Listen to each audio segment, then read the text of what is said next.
Joanne from ArtResin. So as you may know, ArtResin was designed to be used as a glossy top coat that you pour and spread over artwork. But what if you want to resin something that isn't flat? What if you've got a 3D object like a sculpture or something that has multiple sides like a cube? Well, it is possible to resin them, but it's going to require a different approach. Today I've got 4 different objects: a lantern, a bowl, a cube, and a sculpture, and I'm going to walk you through how to resin each one.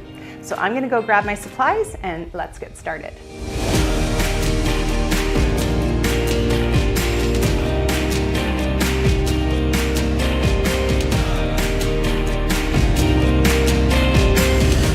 So first, let's get started with our lantern. Now this is made out of a hollowed out stump, and I want to put resin on it to make it weather resistant so I can put it outside. Now obviously I can't pour the resin over, it's just going to run off and make a huge mess as well as waste a ton of resin. So what I'm going to have to do is apply it with a brush. Now ArtResin has a beautiful honey-like consistency and it is going to brush on really nicely.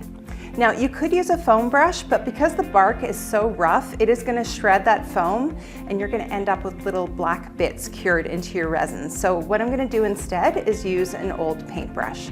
But just remember, if you do this, you're going to have to toss it after you're done. Another option is to use your gloved hands. You'll also want to tape off the bottom with good quality tape to catch any resin drips. And then after it's taped, you want to burnish it down really well. A ruler works well, or your stir stick, and this is really going to help it adhere to the wood. Then prop the piece up on your stands. Plastic stands work great because any resin drips will peel right off. So now that the piece is propped up, you can go ahead and apply the resin. Now it's important to remember, because this is raw wood, the resin may make the wood appear darker. So it's important to do a little test first with water, and this will let you know what the wood's going to look like once it has resin on it. In many cases, the darker color looks beautiful, but if you don't want a color change, sealing it first with a wood sealant or something like PVA glue will help prevent this color change. So now I'm going to prepare my ArtResin. I'm going to mix equal parts of resin and hardener in a plastic container, and I'm going to mix it for 3 minutes, making sure I scrape the sides and the bottom so it's all thoroughly mixed. So when you're brushing resin on, it's important to be mindful that gravity is going to pull the resin down. So you don't want to apply too much or all the resin's going to run off, or you're going to end up with a ton of drips on the bottom. If you do want a thicker coat though, it's better to work in layers, applying multiple thin coats one at a time. And remember, because you're applying a thin coat, you need less resin than you think you might. So the best approach when you're working with a piece like this is to work in stages, because once I coat the main body, the resin's still going to be wet, so I won't be able to flip it over and coat the bottom. So the best approach is to do the main body first, let it cure for a day, and then you can flip it over and resin the bottom. So now that our resin is applied, the last step is to torch out any bubbles, apply a dust cover, and then let it cure. So tomorrow when I come back, I can just remove the tape and then apply resin to the bottom. Now, if I did want a thicker coat, all I need to do is give the cured resin a light sand, then reapply, and then repeat those steps as many times as needed to get the thickness that I want. But at this point, I am really happy with how this looks. So a bowl is another really popular item to resin, but because the sides are curved rather than straight like our lantern was, I'm going to have to resin the inside and the outside separately.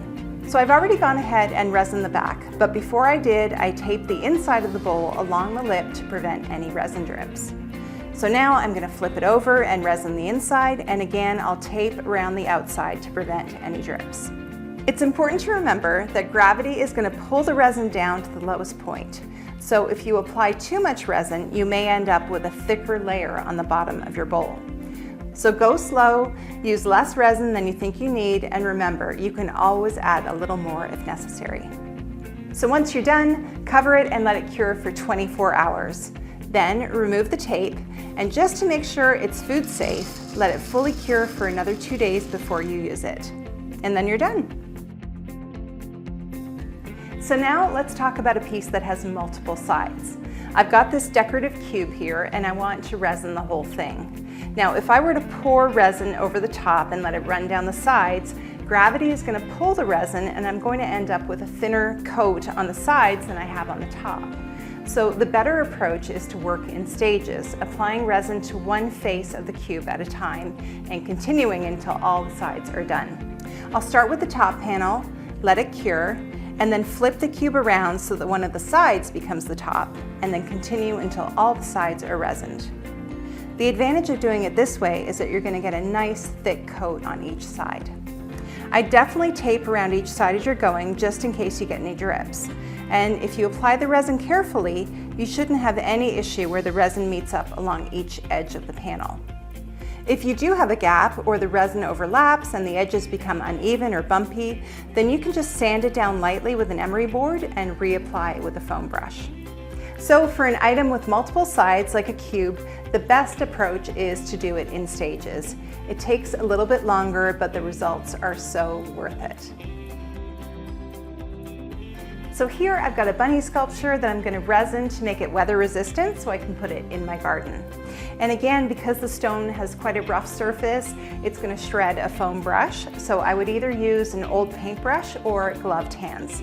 I think for this one, I'm going to go with gloved hands. This way I can really get into all the crevices and I can wipe off any excess resin so we don't end up with too many drips. Of course, it's always a good idea to tape off the bottom before you start. Again, you may need to work in layers if you want a thicker coat.